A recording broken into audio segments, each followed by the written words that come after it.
Hey everybody, how's it going? Happy Thanksgiving if you're watching this right around the holidays. Hope everybody is doing well. Today I'm going to be doing the next installment in my Beatles album deep dive series where we're talking about the US Capitol albums, episode number 7. So that means we must be talking about Beatles 7, Beatles 6. Technically, they did not include the Beatles story in their numbering because it wasn't a true studio album. So this is the 6th release on Capitol Records. And so what better title than Beatles 6? This was released on June 14th, 1965. So Capitol, after the early Beatles was released, they had 6 albums left over from the Beatles for Sale album at their disposal, which was not enough for a long playing album. So what to do? What to do? Well, Capitol, in their audacity, approached EMI, approached George Martin, approached the Beatles and said, hey, you know how we chop up your albums and they look nothing like the original studio albums that you released? Well, we want to do it again, but we only have 6 tracks left over. Can you help us out? Like the nerve of Capitol. I can't even imagine having the audacity to go to George Martin and the Beatles and say, hey, you got some tracks you can throw our way? So the Beatles were in the middle of recording the soundtrack to their album Help. They were busy filming the movie Help, as it were.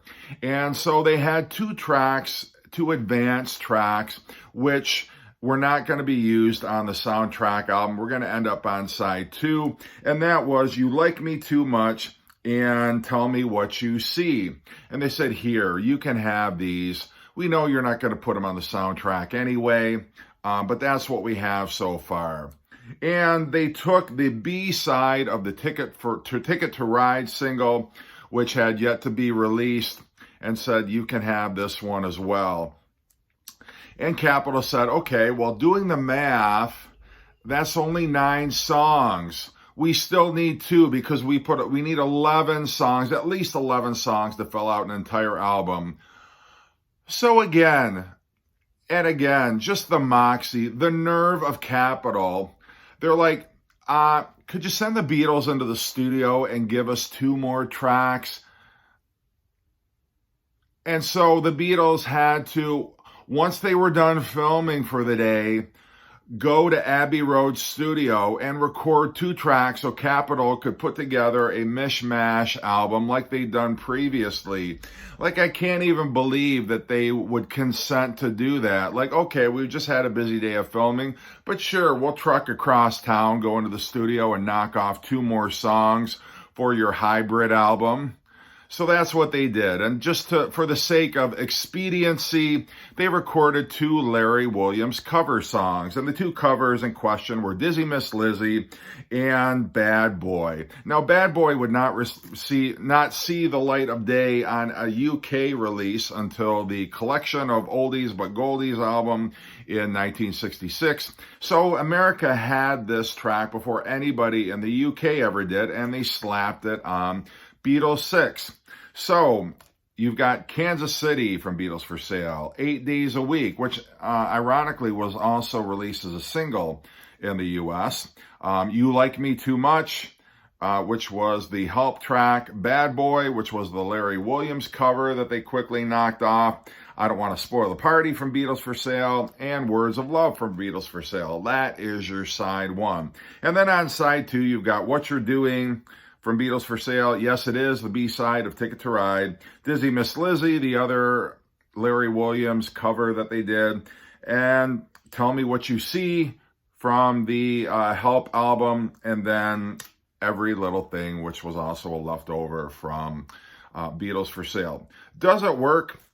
Damn right it works. I think this is a great album. I mean, if you can just get past the fact that, again, this was another hodgepodge album where they just kind of threw everything onto an album with no real consideration. Did it belong there?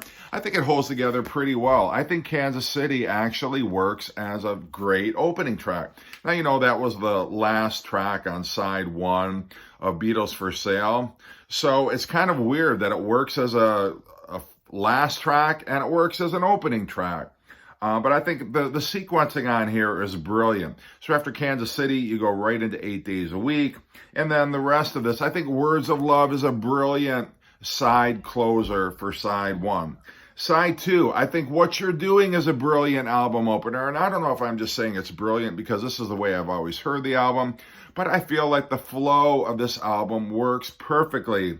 You got the up-tempo What You're Doing, and then the slower Yes It Is.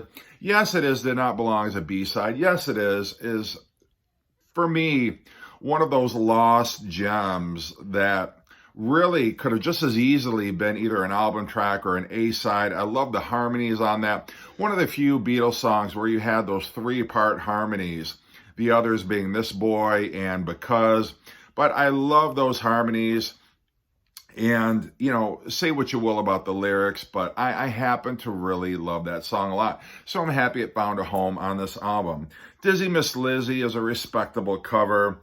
Tell Me What You See and Every Little Thing are also great songs. Then again, Every Little Thing is such a perfect album closer.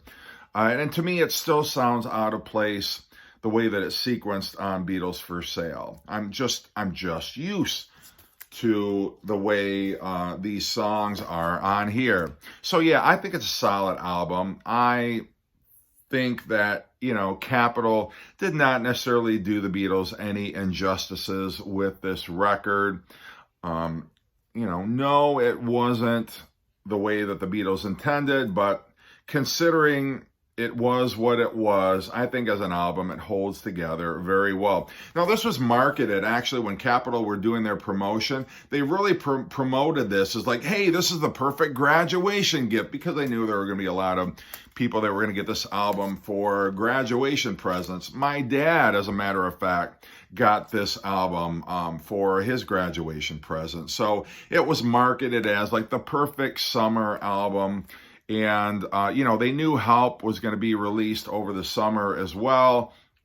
That was released in August of 1965.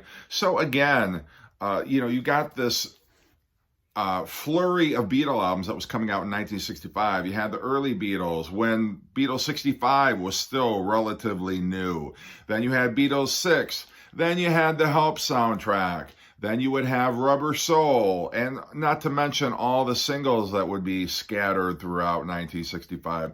So it really was, for me, one of the most rewarding years for Beatles music, because they just kept churning out great song after great song.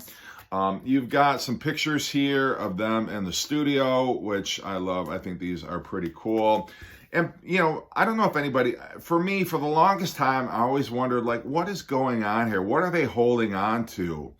And are they, it looked like it's a handle of some sort. Is it an umbrella?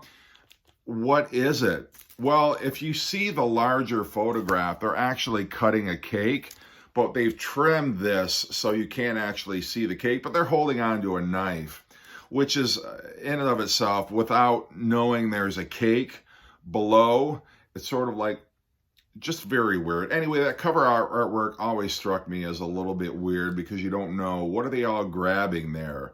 But that's what it is. So anyway, this is my Apple pressing of, it's on the Apple label, pressing of Beatles VI. This is my mono copy, which is on the rainbow label. And then this is my just, I think this is another, this is actually the orange label. I'm sorry, this is on the orange Capitol label. So those are the 3 pressings that I have. This is what the cassette looked like for those cassette collectors out there. And the track listing on here, how do they butcher this track listing? Well, you've got Kansas City, starting for side 1. Kansas City, Bad Boy, I Don't Want to Spoil the Party, Words of Love, What You're Doing, Every Little Thing. And then on side 2, you've got 8 Days a Week, You Like Me Too Much, Yes It Is, Dizzy Miss Lizzy, Tell Me What You See. People who bought this cassette really got ripped off, because the sequencing on this is all jumbled up, and I don't think it flows together nearly as well as it does on the vinyl. So Anyway, that is my deep dive into Beatles VI. It's also worth noting that you no longer have the Holly Ridge Strings album as one of the albums you should buy. More great albums for your Beatles collection. You've got Beatles 65, Meet the Beatles, Beatles Story, Beatles second album, and something new.